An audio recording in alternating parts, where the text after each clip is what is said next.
Olen oma tööga seoses mõelnud, et huvitav, kas ma söön palju kalatooteid sellepärast, et ma töötan kalandusosakonna juhatajana või ma olen osakonna juhataja kalanduses sellepärast, et mulle maitseb kala.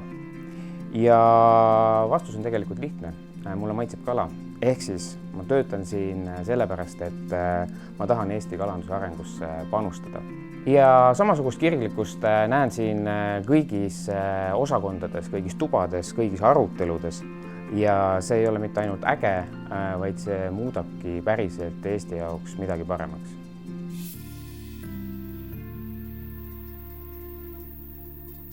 Transport on Eesti kui suure tervikliku organismi vereringe ja minu töö on hoolt kanda, et see liikumine, olgu siis bussi, laeva, rongi või lennukiga, see Eesti verering jõuaks igale poole, kuni Eesti sõrme, varve otsteni välja.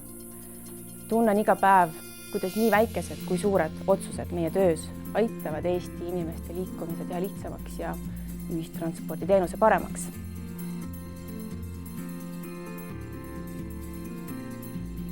Minu töö on seotud toiduohutuse keemiliste riskide maandamise ja tarbijate teadlikkuse edendamisega toiduteemadel.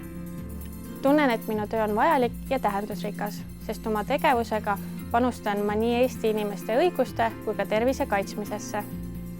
Iga tööpäev toob meile uusi ja värskeid väljakutseid ja teemasid ja see hoiabki mind siin.